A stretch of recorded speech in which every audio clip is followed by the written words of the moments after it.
तर नमस्कार मित्रांनो, स्वागत आहे तुम्हा सर्वांचं. माझं नाव Mukesh Virendra Salunke, final year civil engineering student at VJT आहे.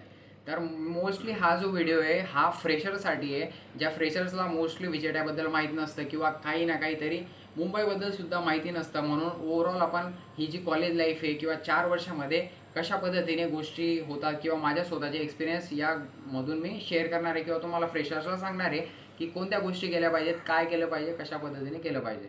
तर सर्वात महत्त्वाची गोष्ट आहे की चांगले मित्र बनवा. Make a good friends. चांगले जर मित्र बनवले ना तर तुम्हाला ज्या ठिकाणी काही ना काहीतरी अडचण असेल ना तर तुम्ही त्यांना विचारू शकतात आणि तुमचे जे प्रॉब्लेम्स आहेत ते सॉल्व्ह करू शकतात.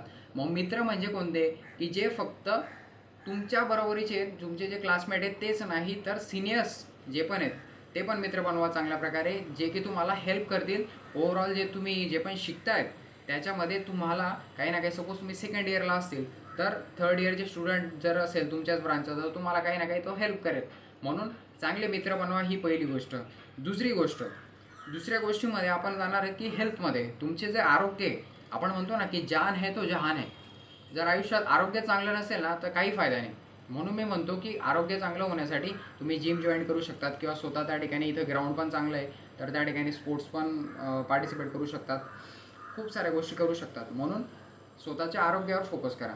ठीक आहे ना. त्याच्यानंतर तिसरी गोष्ट आहे की कॉलेजच्या ज्या कमिटीज आहेत त्या एक्सप्लोअर करा. व्हीजेटीमध्ये खूप साऱ्या कमिटीज आहेत तर त्या कमिटीजपैकी सपोज आता रंगवर्धन आहे तर रंगवर्धन ही काय मराठी कल्चरल कमिटी आहे, जी की मराठी संस्कृतीचं जतन करत आलेली ही कमिटी आहे. त्याच्यानंतर जर आपण पाहिलं तर सपोज आता प्रतिबिंब आहे तर ही सुद्धा एक कल्चरल कमिटी आहे. एन्थुझिया ही स्पोर्ट्स कमिटी आहे. त्याच्यानंतर मग खूप सारे स्पोर्ट्स पण एन्थुझियामध्ये होत असतात, जसं की इनडोअर पण आहेत आणि आउटडोअर पण आहेत. आउटडोअरमध्ये की फुटबॉल असेल, क्रिकेट असेल, क्रिकेट टुर्नामेंट्स होत असतात. हॉस्टेलमध्ये तर क्रिकेट टुर्नामेंट्स आपण हॉस्टेल प्रीमियर लीग HPL ही होत असते. त्याच्यानंतर जर पाहिलं तर टेक्नोवांजा ही एक टेक्निकल कमिटी आहे, जी की सपोज म्हणजे रोबोट्स असतील, आता सोफिया रोबोटसुद्धा मागे आलेली होती तर ही टेक्निकल कमिटी आहे.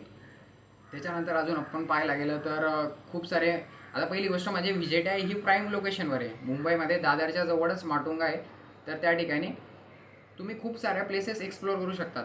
जसं की आता मुंबईमध्ये जर आले तर IIT बॉम्बेला तर तुम्ही व्हिजिट करणारच. IIT बॉम्बेचे खूप सारे फेस्ट असतात तर त्या ठिकाणी तुम्ही जाऊ शकतात. त्याच्यानंतर तुम्ही CSTला व्हिजिट करू शकतात, त्या ठिकाणी ते पाहू शकतात, इंग्रजांच्या काळातलं बनलेलं आहे. त्याच्यानंतर मग पॅगोडाला जाऊ शकतात. मुंबईमध्ये खूप साऱ्या गोष्टी फिरण्यासारख्या आहेत आणि खूप साऱ्या गोष्टी शिकण्यासारख्या आहेत. तुम्हाला लोकलचा पण एक्सपिरियन्स येईल. म्हणून ही एक गोष्ट आहे की मुंबईमध्ये आल्यानंतर तुम्हाला या गोष्टी शिकायला भेटतील. म्हणून मुंबई एक्सप्लोअर करा आणि कॉलेजची जी लाईफ आहे ती पण एक्सप्लोअर करा. बरोबर आहे का नाही. त्याच्यानंतर आपला पुढचा जो पॉईंट आहे तो म्हणजे जे 4 वर्षामध्ये तुम्ही काही ना काहीतरी कॉम्पिटेटिव्ह एक्झामचं त्या ठिकाणी प्रिपरेशन करणार. तर कॉम्पिटेटिव्ह एक्झाम म्हणजे कसं, आता UPSC असेल तर UPSCमध्ये पण तुम्ही दोन गोष्टी आहेत, एक टेक्निकलला जाऊ शकतात आणि नॉन टेक्निकल. टेक्निकलमध्ये काय आहे की तुम्हाला ओव्हरऑल जी ब्रांच आहे त्याच ब्रांचबद्दल, सपोज सिव्हिलचं असेल तर ESE देऊ शकता तुम्ही, इंजिनिअरिंग सर्व्हिसेस एक्झामिनेशन. त्याच्यानंतर नॉन टेक्निकलमध्ये गेले तर सिव्हिल सर्व्हिसेससाठी तुम्ही जाऊ शकतात. बरोबर आहे काय. त्याच्यानंतर सपोज MPSC असेल, MPSCमध्ये पण त्या ठिकाणी टेक्निकल नॉन टेक्निकल येते.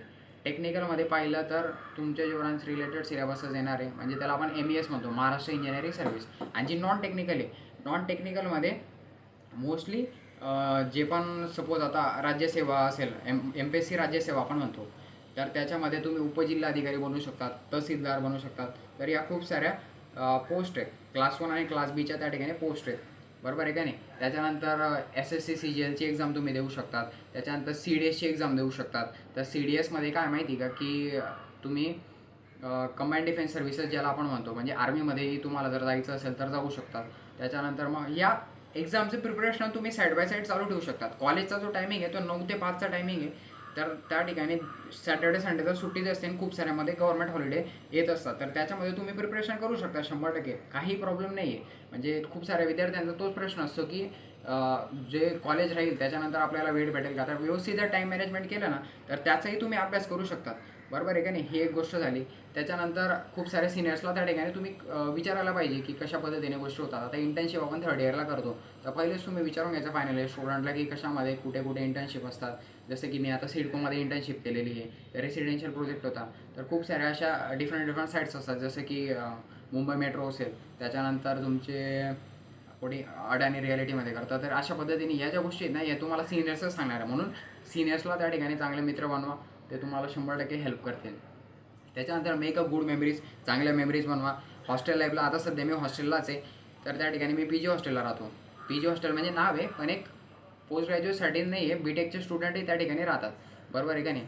तर जी हॉस्टेलची लाईफ आहे, हॉस्टेलच्या लाईफमध्ये तुम्हाला एक होली सेलिब्रेशन असतं, त्याच्यानंतर गरबा फेस्ट असतो, अशा खूप साऱ्या गोष्टी होणार आहेत. म्हणून हॉस्टेलची जी लाईफ आहे ना, ती एक मेमरी बनून जाणार तुमच्यासाठी.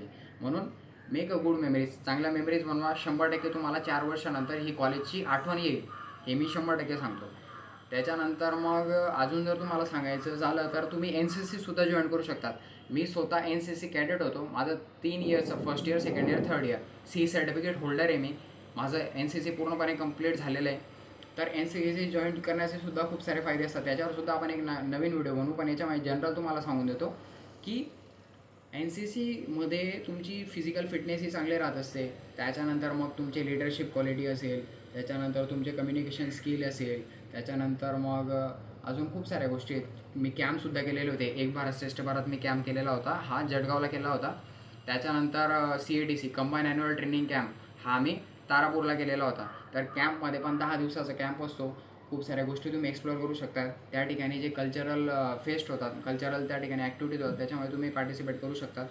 तर खूप सारा एन्जॉय फुल जर्नी तुमच्यासाठी असणार आहे, जे स्टुडंट व्हिजिट यायला येतात. जे दुसऱ्या कॉलेजला जरी असतील ना, तर प्रत्येक कॉलेजमध्ये फेस्ट होत असतात. तर काही प्रॉब्लेम नाही. जी पण तुम्हाला कॉलेज भेटली आहे ना, त्या कॉलेजमध्ये ज्या पण गोष्टी तुम्हाला भेटत आहेत त्याची पूर्णपणे त्या ठिकाणी म्हणजे पार्टिसिपेट करा. काही ना काही 100% तुमचं होईल. मी तुम्हाला एकच गोष्ट सांगू इच्छितो, विजलो जरी आज मी हा माझा अंत नाही, पेटेन पुन्हा नव्याने हे सामर्थ्य नाशवंत नाही, छाटले जरी पंख माझे पुन्हा उडेन मी, अडवू शकेल मजला अजून अशी भिंत नाही, माझी झोपडी जाडण्याचे तर झाले ते कैक कावे, जडेल झोपडी अशी आग ती ज्वलंत नाही, येतील वादळे खेटेल तुफान तरी वाट चालतो मी, अडथळ्यांना भिवून अडखळणे पावलांना पसंत नाही, अडथळ्यांना भिवून अडखळणे पावलांना पसंत नाही. म्हणजे काय, एकच गोष्ट तुम्हाला सांगू इच्छितो, ज्या विद्यार्थ्यांना कमी मार्क पडलेले आहेत, ज्या विद्यार्थ्यांना चांगले कॉलेज भेटलेले नाही, ज्या विद्यार्थ्यांना त्यांच्या मनासारखी ब्रांच भेटलेली नाही, त्यांनीही टेन्शन घेऊ नका. जी कॉलेज भेटली, जी ब्रांच भेटली, त्या ठिकाणी सुरुवात करा. आयुष्य हे पुढे तुम्हाला काही ना काही नवीन मोडवर घेऊन जाणार आहे. म्हणून जे पण तुम्हाला भेटलेलं आहे ना, त्याला ॲक्सेप्ट करून पुढे जाण्याचा प्रयत्न करा. 4 वर्षाच्या इंजिनिअरिंग कॉलेजमध्ये तुम्ही फॅकल्टीजवर डिपेंड राहू शकत नाही. जरी मी VJTIमध्ये असेल तरी मी सेल्फ स्टडीज करत असतो, यूट्यूबला व्हिडिओज पाहत असतो. म्हणून there is lots of content available on the social media platform. That's why you have to study on the social media platform. खूप सारे यूट्यूबवर खूप सारे व्हिडिओज अवेलेबल आहेत, खूप सारे चॅनल्स आहेत, तर तुम्ही स्टडी करू शकतात. म्हणून एवढंच त्या ठिकाणी व्हिडिओ जास्त लांबवत नाही, एवढंच तुम्हाला सांगतो. अजून खूप सारे आपण व्हिडिओज बनवू, नवीन नवीन गोष्टी शिकू, नवीन नवीन माझे जे एक्सपिरियन्स आहेत ते तुम्हाला शेअर 100% करेल. व्हिडिओला लाईक करा, शेअर करा आणि सबस्क्राईब करा. Thank you for watching this video guys.